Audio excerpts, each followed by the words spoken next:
Billionaire's daughter mocked a black CEO until he quietly bought out her father's $2.7b empire. Hello everyone.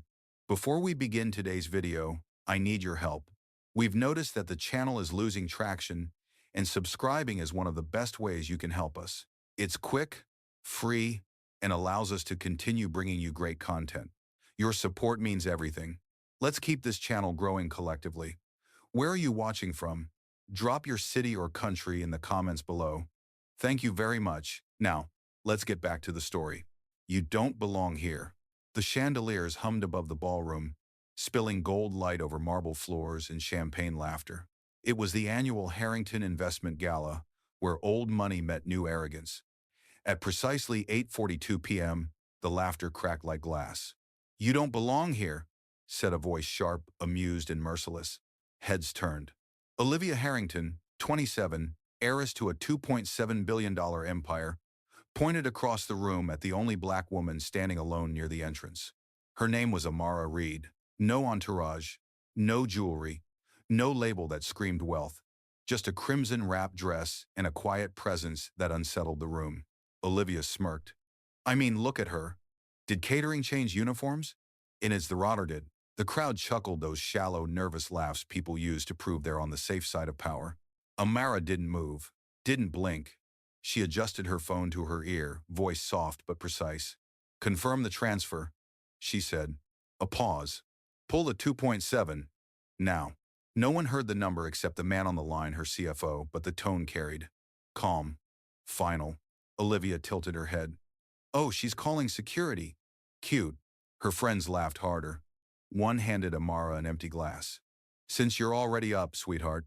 Amara took the glass without a word, placed it on the nearest table, then turned. Slowly. Her eyes met Olivia's steady, unbothered. "Are you finished?" she asked.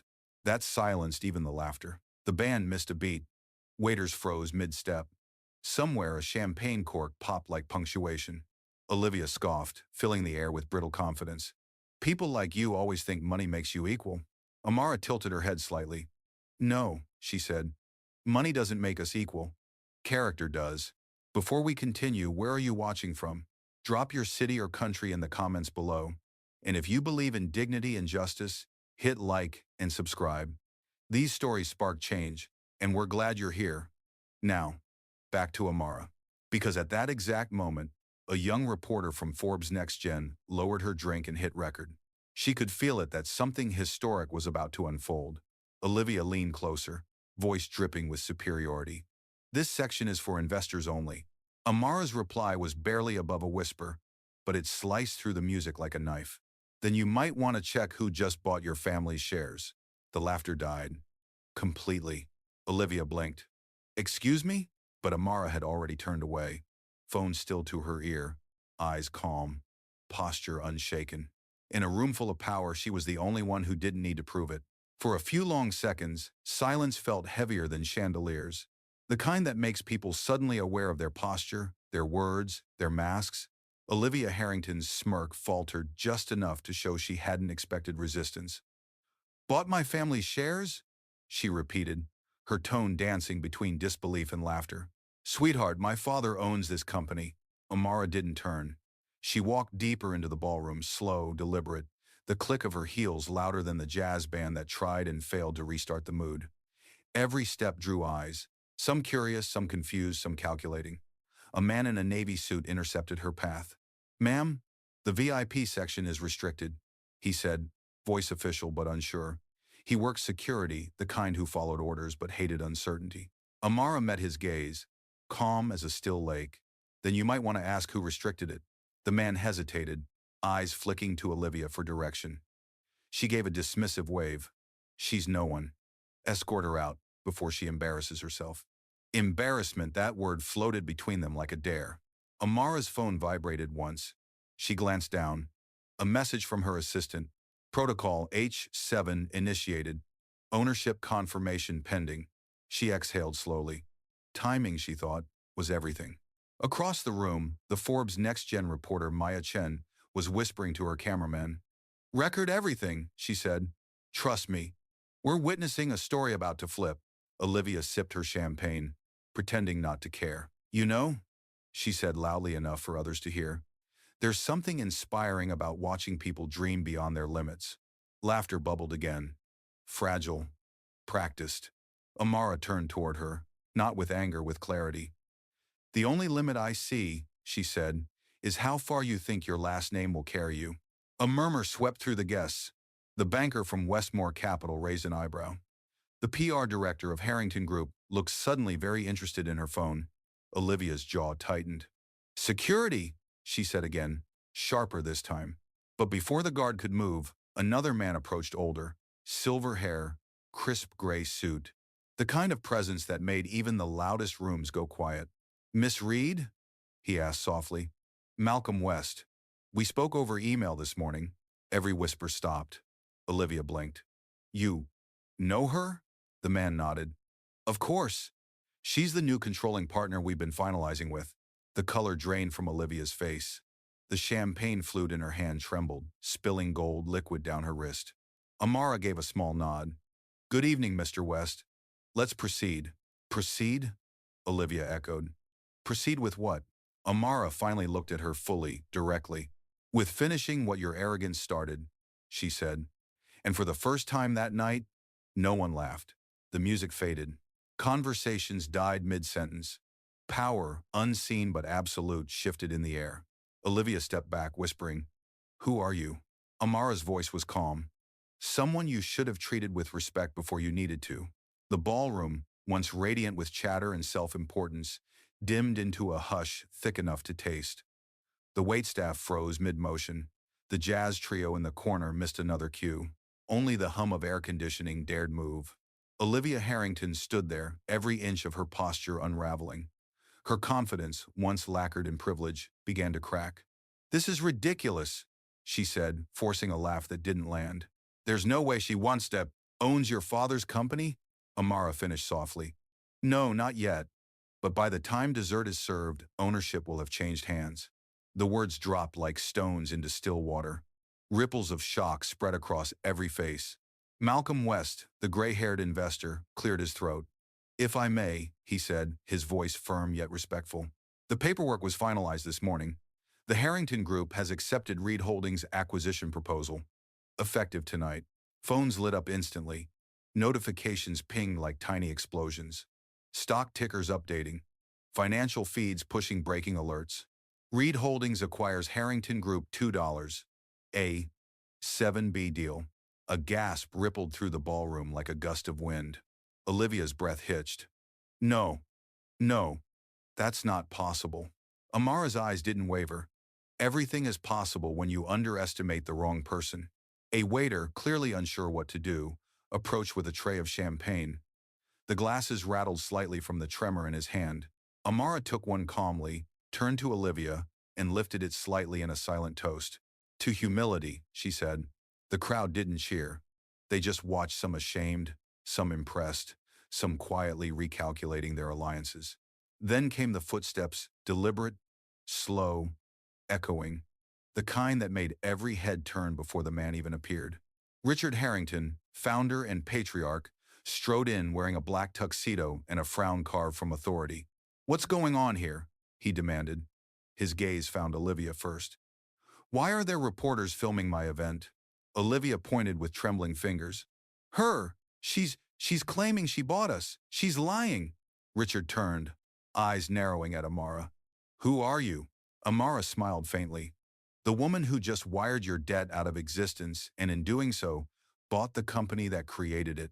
For a moment, Richard didn't process it. Then Malcolm West handed him a tablet with the finalized acquisition document glowing on screen. Richard's eyes scanned it. His jaw tightened. Then his face went pale. You, he began. Own you? Amara interrupted gently. No, I own the company. You can keep your legacy. I'm only here for accountability. The word accountability rang like a verdict. Olivia's voice cracked. You can't do this. This is my family's. Amara's expression didn't change. That's the problem. You think wealth is inherited virtue. It isn't. The silence that followed wasn't empty. It was alive, pulsing with revelation, humiliation, and awe. At the edge of the crowd, Maya Chen's camera light flicked on. Miss Reed, she asked, What made you go through with the acquisition? Amara's answer was quiet, deliberate, because power doesn't shout. It just walks in, calm, and takes its seat at the table it was denied. And as her words settled, every person in that ballroom realized the table had already changed hands. The ballroom, moments ago an arena of arrogance, now felt like a cathedral where everyone had forgotten how to breathe. The chandeliers gleamed above, indifferent witnesses to the fall of a dynasty. Olivia Harrington stood frozen in the same crimson light that once flattered her. Now it exposed her. "You can't just walk in and take everything," she said, her voice rising with desperation. This isn't how business works." Amara turned slightly, her tone level. "You're right. This isn't business. It's consequence." The phrase sliced through the murmurs. A hush fell again. Richard Harrington tried to reclaim the air. "Miss Reed," he began, "whatever game you think you're playing, you don't understand the politics of this room. You're surrounded by legacy investors, men who built this city's skyline." Amara glanced at him, unshaken. "And yet every skyline has a shadow. You just never expected one to rise higher." Gasps fluttered through the crowd, not at her words, but at her control. She wasn't loud. She wasn't angry. She was precise, the way a scalpel is precise. The young Forbes reporter, Maya Chen, whispered to her cameraman, "This is history, keep rolling." Is once Strabon. Olivia's friend, a tall man in a blue suit, tried to recover the tone, laughing nervously. "Okay, everyone relax. This is obviously some publicity stunt. I mean, look at her." Amara's eyes flicked to him, stopping his words cold. "Look at me," she said. "That's what you've done your whole lives. Look, assume, dismiss." She stepped closer. "But tell me, when was the last time you listened?" The man looked away. Richard crossed his arms. "We've done nothing wrong. If you think you can shame this family, you'll fail." Amara tilted her head. "Shame?" Her voice dropped to a near whisper, the kind that makes a room lean in. "I'm not here to shame you, Mr. Harrington. I'm here to remind you that power borrowed on silence always comes due." From somewhere near the bar, a guest whispered, "She's not bluffing. It's all over the news." The PR director of Harrington Group, pale and trembling, handed Richard her phone. The headline glowed. "Reed Holdings executes takeover Harrington Group, now under new leadership." His shoulders sagged. Olivia took a step forward, trembling between fury and disbelief. "This was my inheritance." Amara met her gaze. "Then consider this your education." The crowd shifted, a low hum of awe, guilt, curiosity. At the corner of the room, the security guard, the same one who nearly escorted Amara out earlier, slowly unpinned his earpiece. He looked from Olivia to Amara, then quietly stepped back, as if realizing who truly held the ground beneath his feet. "Miss Reed," he said softly, "is there anything you need?" Olivia's face twisted. "You work for us." The guard hesitated. "Not anymore." The entire ballroom seemed to tilt, the invisible axis of power swinging. Amara turned, voice calm but resonant. "This isn't about race, it's about recognition. You saw a woman you couldn't categorize, so you decided she didn't count. That decision cost you everything." The Evertu was a savard plan to Metacatamor to Arizona 9. Her words landed like verdicts, clean, irrefutable, final. Then, gently, she placed her glass of champagne on a white linen table and looked at Olivia one last time. "You don't need to understand me," she said. "You just need to remember this feeling." And for the first time that evening, the entire room stood still, not out of respect, but out of realization. Respect would come later. The next minute felt like slow motion, the kind that happens when history rewrites itself in real time. The air inside the Harrington Estate ballroom thickened, heavy with confusion, shock, and the quiet collapse of certainty. Olivia Harrington's pulse thudded so loud she could hear it in her ears. "This can't be happening," she muttered, half to herself, half to the marble floor. "Dad, tell them.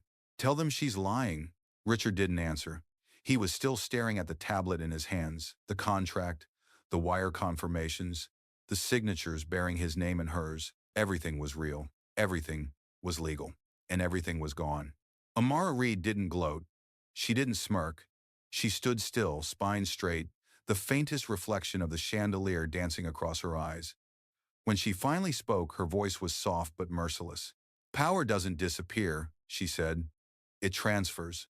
Her assistant's voice buzzed quietly through her earpiece. "Confirmation complete." All assets secure. Harrington Group formally integrated under Reed Holdings. Amara gave a single nod, almost imperceptible. Maya Chen, the reporter, whispered to her cameraman, "She's in control of a $2.7 billion company, and she hasn't raised her voice once." Richard tried again, desperation creeping into his tone. "You won't get away with this. We'll fight it in court." Amara's eyes met his, not cruel, not cold, just certain. "You already fought it. The numbers fought for me." Her gaze moved slowly across the room from Olivia's trembling hand, clutching an empty flute, to the investors whose faces now wore quiet calculation. Some were already drafting emails in their minds. Others were silently realigning loyalties. Olivia's friend whispered, "Is she serious?" "She's history," someone replied. Then came the sound of footsteps, polished, deliberate, approaching from the rear doors. A man in a tailored black suit entered. He carried an envelope embossed with the crest of Westmore Capital, the same bank that once backed the Harrington Empire. He stopped beside Amara. "Miss Reed," he said, "per your instruction, we've closed all Harrington credit lines effective immediately." Gasps. Sharp, audible, human. Richard's face drained of all color. "You had no right." The banker cut him off gently. "She has every right, sir. She's the majority shareholder now. And it is not waiting. It is not waiting, is that?" The ballroom broke into whispers, each one slicing deeper than the last. Olivia's painted smile had vanished completely. What replaced it wasn't sadness, it was something raw, humiliation. Amara looked at her, not with cruelty but with finality. "You mock someone you didn't know. You laugh because you thought privilege made you untouchable. But the thing about untouchable people, Olivia," she stepped closer, her voice barely above a whisper, "they've just never met someone patient enough to wait." Olivia swallowed, blinking rapidly as the realization sank in. She wasn't the host anymore. She was the lesson. Then, from somewhere near the stage, the jazz band began to play again, soft, uncertain, like an apology in melody. Amara turned toward the exit. The crowd parted instinctively, not out of fear but reverence. Each person felt the gravity of what had just occurred. Not a scandal, not revenge, but correction. Maya's voice narrated quietly into her mic. "This isn't just a takeover, it's an awakening." The night the room remembered who built the floor beneath it, and as Amara stepped through the open doors, the empire behind her began to tremble, not from loss, but from truth finally claiming its seat. Outside the ballroom, the cool night air wrapped around Amara Reed like armor. Flashbulbs popped in the distance, reporters gathering by the marble steps of the Harrington estate. The noise behind her had already shifted from arrogance to chaos. She could hear Olivia's voice rising, sharp and frantic, from inside. "She's bluffing! Dad, tell them she's bluffing!" But Richard Harrington's silence told the whole story. Amara paused under the grand chandelier of the entryway, its crystal light scattering across her skin, like fragments of victory she didn't need to announce. Her assistant's voice echoed through her earpiece. "Media's already running with it, ma'am. Reed Holdings completes $2, 7B acquisition in quiet coup. Every outlet's calling it the boldest move of the year." Amara exhaled. "No leaks about the gala," she said. "The humiliation stays in this room, not in headlines. We don't need noise, we need precedent." Behind her, security staff, the same ones who'd almost escorted her out an hour ago now, stood at silent attention. Their posture had changed. So had the air. Inside, the gala was unraveling. Waiters hurried to collect trays. Guests whispered into their phones. Olivia's laughter, shrill, brittle, cracked through the hall before dissolving into silence. Maya Chen, still filming, captured every flicker of reversal. The daughter of a billionaire surrounded by the weight of consequences, and the woman she mocked walking away unbothered. Amara stepped outside. The night was cool, the city lights below Manhattan's skyline glittering like they were clapping. Her driver opened the door, but she didn't get in yet. She turned, watching the tall windows of the estate glow with movement, a family name flickering out like a dying neon sign. Her thoughts drifted backward, uninvited but sharp. The night 15 years ago when she'd been turned away from a similar event, younger, less polished, told, "You're not on the list."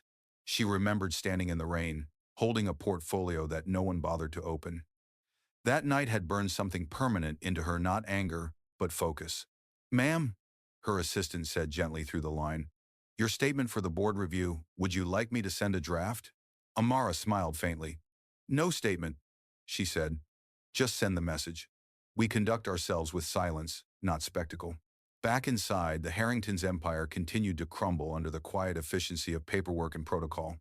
Contracts switched servers, passwords expired, access badges turned red. Olivia stormed toward her father, mascara streaked down her cheeks. Do something. You can't just let her walk away with everything. Richard's voice came out hollow. She didn't take it, Olivia. She earned it. We were too proud to notice when she started building. Those words, whispered amid the wreckage of legacy, carried through the room like confession. Outside, Amara finally slid into the back seat of her car. The city reflected in the tinted glass as she spoke softly. Begin phase 2 tomorrow. Transition the leadership quietly. And send Olivia's name to HR. Remove all privileges, but maintain her severance. Yes, ma'am. The car door closed. For a moment, only the hum of the engine filled the silence. Then, faintly from her phone, a new notification blinked. Maya Chen has uploaded. The night power changed hands. Amara looked out at the skyline, lips curving just slightly. Power didn't change hands, she murmured. It just remembered who it belonged to. By the time dawn began to stretch over Manhattan, the Harrington estate looked like a memory dressed in marble. Inside, chaos had turned into aftermath, whispered calls to lawyers, shattered glass near the bar, and one family realizing that legacy without humility was just borrowed time. Olivia Harrington sat on the ballroom steps barefoot, her silver heels discarded beside her like two broken promises. The mascara streaks had dried into thin black lines, remnants of a night she could no longer rewrite. Her father stood by the grand window, phone pressed to his ear. They're freezing our lines, Richard muttered, voice low, brittle. Every account tied to the company is under audit. Olivia didn't respond. She was staring at the reflection of herself in the glass floor, a girl who had everything and understood nothing. From across the room, the soft hum of a security scanner broke the silence. An employee approached, holding a small access card. Sir, your clearance just expired, he said awkwardly. Headquarters protocol. I'm sorry. Richard didn't speak. He just took the card and looked at it, the same card that once opened doors, now worth billions. The light on it blinked red. A single pulse of finality. Get out, he whispered to himself. Not to the employee, to the arrogance that had brought him here. Meanwhile, several miles away, in the penthouse of Reed Holdings Tower, Amara sat by a panoramic window overlooking the city. The skyline still wore its morning mist like unfinished business. Her assistant, Jordan, entered with a tablet. All divisions have confirmed transition, he said. Media coverage is global. Financial Times called it a masterclass in silent power. Amara didn't smile. They always call strategy what they don't understand. Jordan hesitated. There's one more thing. Olivia Harrington sent an email. She's asking to meet. Amara looked up slowly. Already? She says she wants to apologize privately. For a moment, Amara said nothing.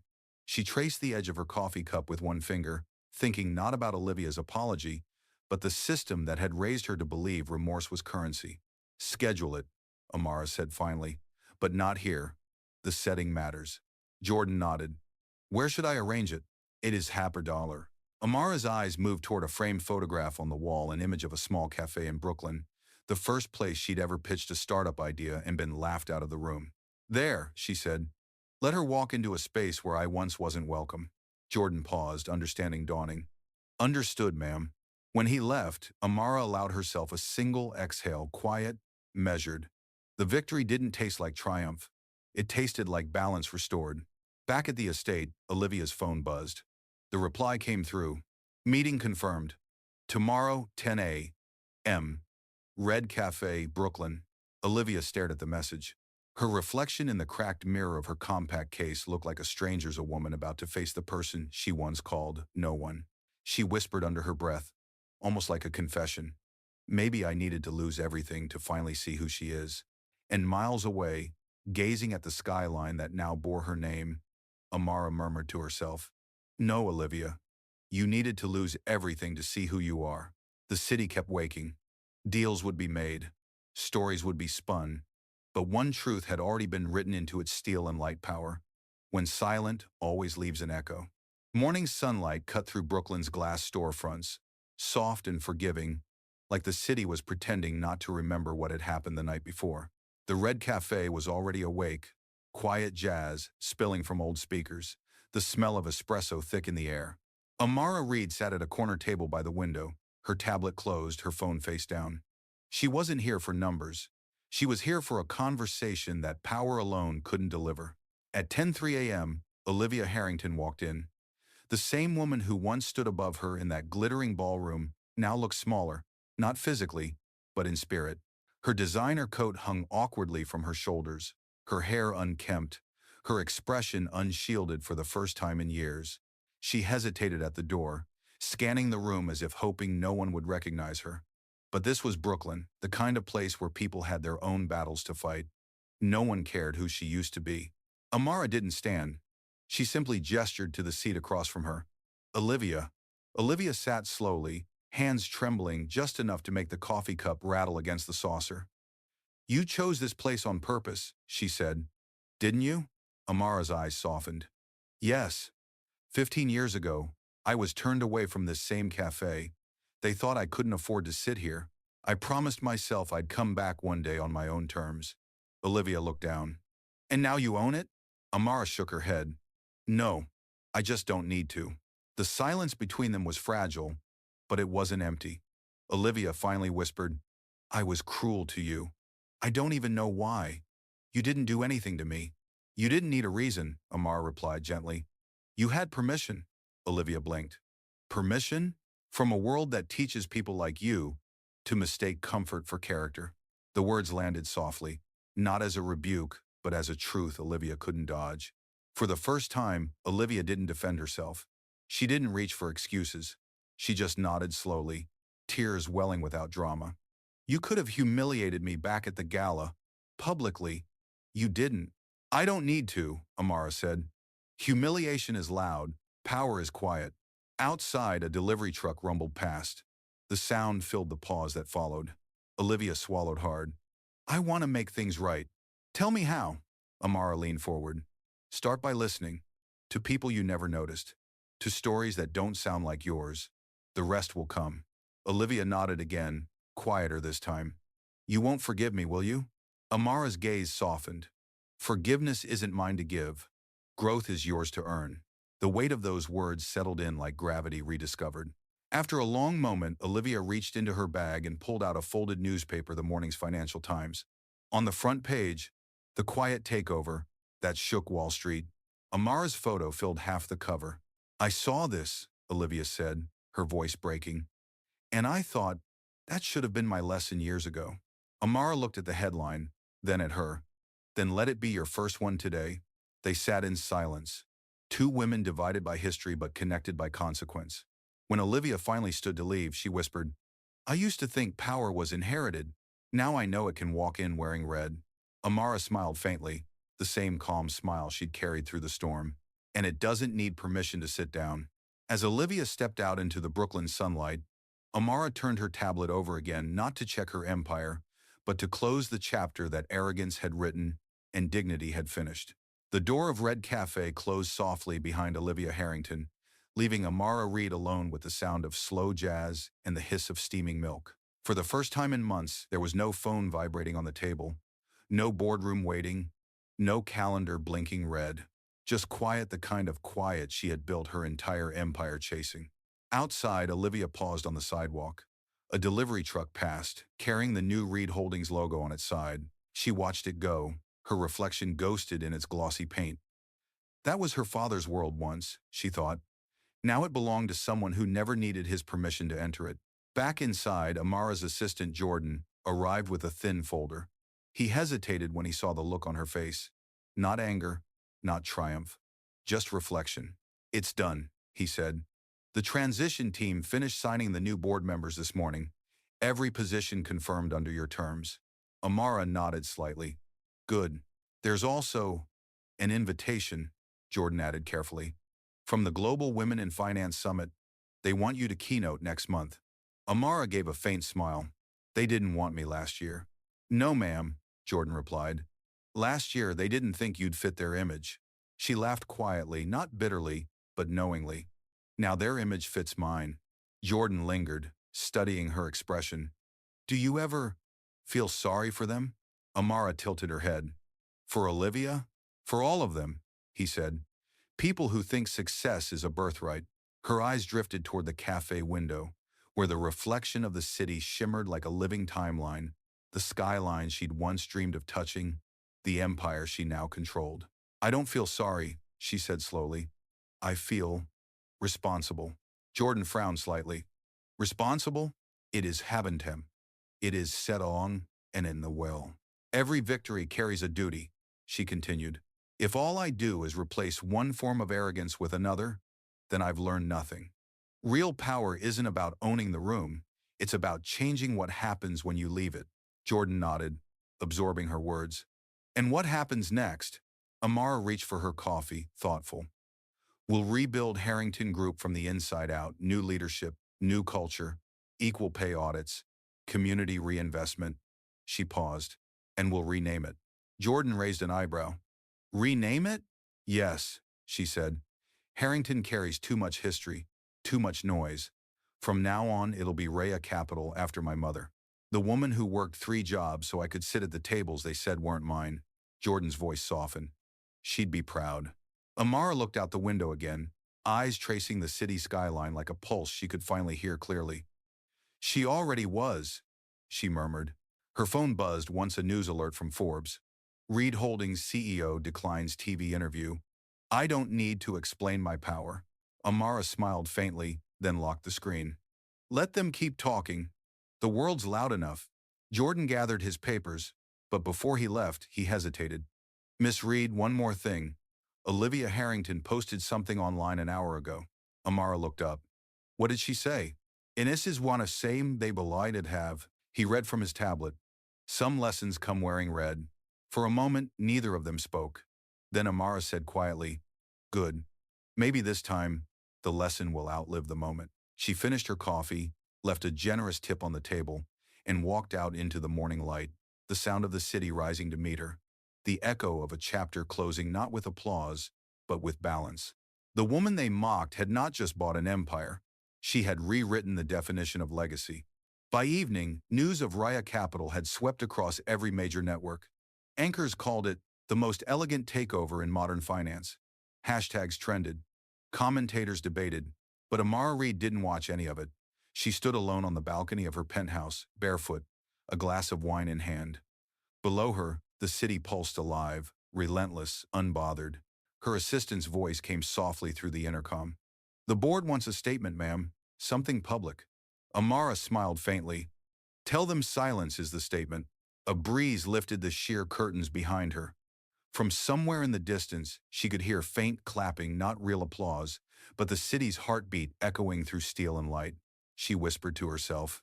They laughed at me for walking in quietly. They didn't realize that's how power always enters. A 2 as a C wide S in many. Then she turned away from the skyline, the empire she now owned, and let the night close around her, calm, complete, and undefeated. At the Harrington estate, silence reigned like a ghost that refused to leave. The grand ballroom, once echoing with laughter and money, now smelled of dust and regret. Richard sat in his study, the dim glow of a forgotten cigar flickering beside him. The screens on his desk blinked with headlines bearing her name. Not his. Reed Holdings, Rhea Capital, the new face of power. Olivia entered quietly, no makeup, no mask. Dad? She said softly. She didn't destroy us. He looked up, weary, broken. She didn't have to, he murmured. We did that ourselves. Outside the window, crews were already dismantling the gold Harrington sign above the gate. Olivia watched, her reflection merging with her father's privilege and consequence, side by side. Maybe it's time to build something different, she whispered. Richard exhaled, a slow surrender. Then build it right this time. And for the first time, the house that once worshipped wealth began to learn humility, one falling letter at a time. The next morning, the sun rose over Manhattan like a promise rewritten. Raya Capital's new headquarters gleamed in the golden light, not as a monument to wealth, but to resilience.